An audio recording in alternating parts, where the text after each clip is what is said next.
The push-up. Such a simple exercise, but yet so effective. I know some of you may not have done one since high school and you're probably dreading what I'm about to share, but I've got a series of drills that really are pretty unique to me and my bike fitting studio, but they will really progress you. They'll put a bigger smile on your face because they will make you more comfortable. They'll push your power up. They'll help you climb better. And if you're lucky, they may even make you look a little bit sexier in your selfie that you're posting all the time. Or maybe they won't. Yeah, okay, forget that last point. Let's just get fast. Roll intro.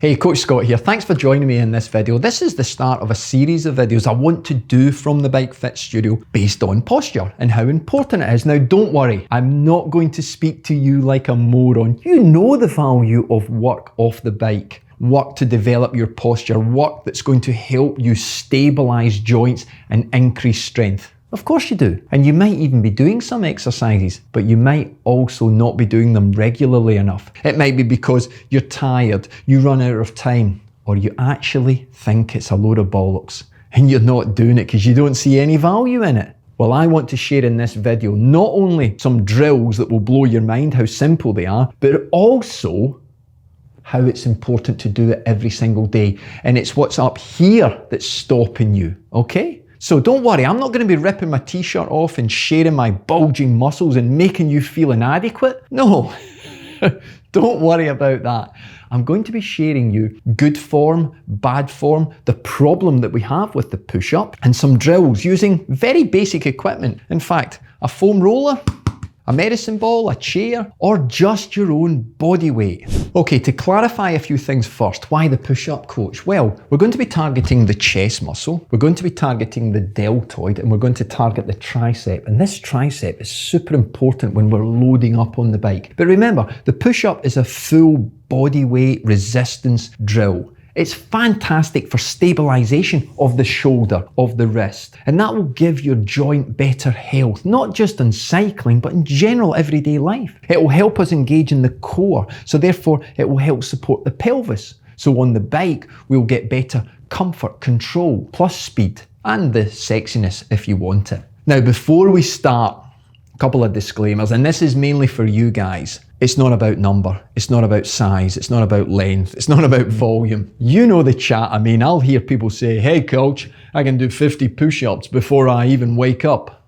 Bollocks. Okay, it's not about numbers. We're going to be starting with numbers as low as 5, 8, 12. In fact, in one set, I wouldn't expect anyone doing more than 15 or 20 because form will start to break down. Now, the first do not do, or the first bad thing is the speed. Because we're chasing a number, most people tend to do push-ups far too fast. They resemble a rabbit in mating season. Yep, it's not good. So what I look for is a really controlled down phase for 2 seconds. So we lower for 2, then hold for 1, and then we push up for 1, and then we hold for another 1 before we start again. So we're stretching out the push-up so that there is what I term that eccentric, concentric, that isometric and isotonic. And just without boring you, isometric is when we are in a fixed position, isotonic is the movement position, and isometric builds strength. And that's what we want, increase that muscle tone, activate more fibers. Now, the second problem is what I call the Mr. Burns effect from The Simpsons, whereby we have lost our posture, okay? And we're doing a push-up and we sag and drop our hips. And this can be very bad on different joints throughout the body. Now, you may not be aware that you're doing that, so it's good to get that friend, partner, neighbor,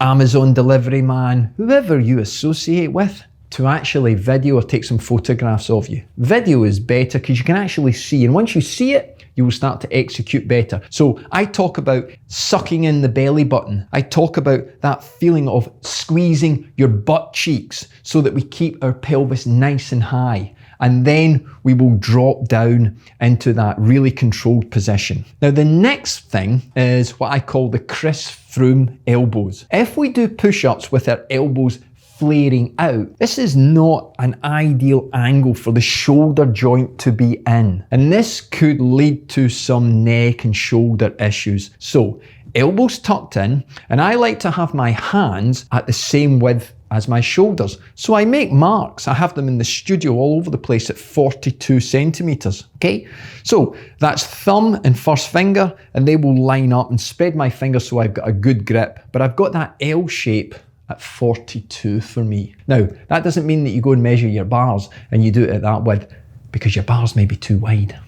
So let's talk about progressions now. I have a unique way of progressing an athlete through the push-up, and I like to start with a press-up plank position, whereby they've got their hands in their correct width and they're nice and strong, and they hold that position. Once they've built this up and they can hold for 20, 30 seconds, we would then develop into what I call the shoulder extension. So in the press-up plank position, we shrug and extend and straighten our arms. We almost try and stretch our arms as long as we can, and we push through. You will find that there will be a small amount of movement, and it will actually stretch the nerves and the tissues. And what this is doing is it's helping stabilize the shoulder, but it's building up the resistance needed for developing into the full push-up. Now, as we develop into the push-up, it's all to do with the vertical versus the horizontal. The higher the hands are off the ground, the easier the push-up becomes. Now, I wouldn't start anyone doing a push-up against the wall. It's too easy and should only really be used as a rehab post-injury. Start with something like a chair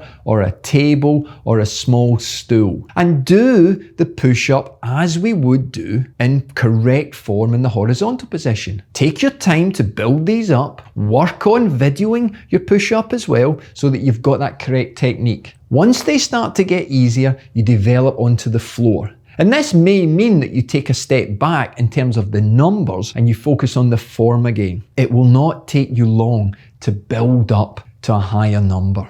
An extra tip on progression is that number and what you're looking for. So don't forget, you're in your own personal position where you're starting from, but I would like you to get to that point where the fatigue, where the burning sensation hits the muscle. Now, if that happens after 1 or 2 push-ups, that's okay. But what I would like you to do as you develop is get to that point and try and do 2 extra push-ups. Really controlled with the 1-2 drill, but no more.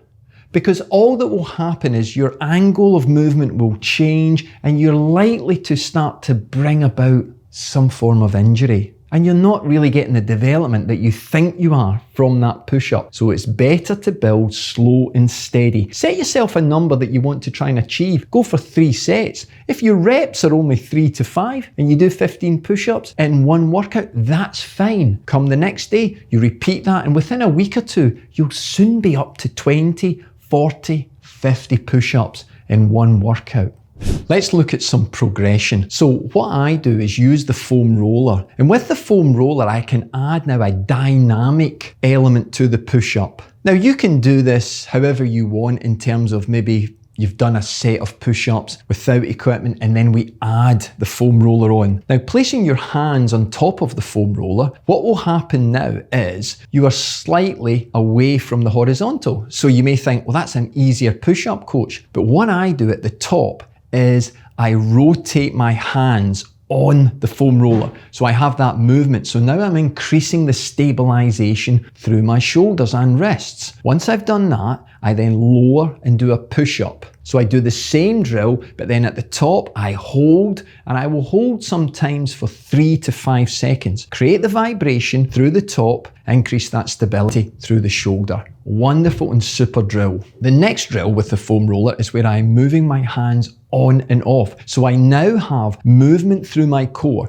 So try and stabilize your belly button. Imagine there is a cable going through your belly button into the ground. And what you're trying to do is to walk your hands on and off the foam roller at the top of the push-up. Then lower back down into the push-up and do exactly the same. And this movement is actually now creating movement through the pelvis that's similar when you're on the bike and we're facing headwinds and we're moving positions. But the loading is huge.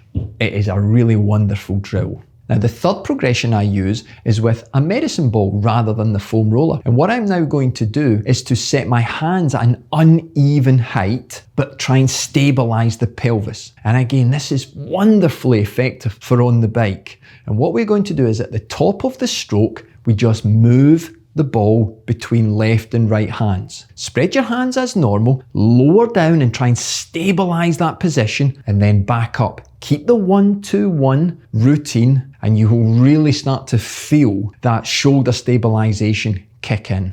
Now, there are unlimited variations and progressions that we can use, but remember at the start of the video I said I want to give you something that's indestructible, and that means you can do it very quickly, very simply in a short amount of time. So let me challenge you. How about you set yourself 3 minutes, put a stopwatch on now and do blocks of 3 or 5 or 10 push-ups. Take a rest and then repeat. How many can you do inside that 3-minute period? You may be surprised at how little or how much you can do, but 3 minutes. You can find 3 minutes per day, surely. No problem.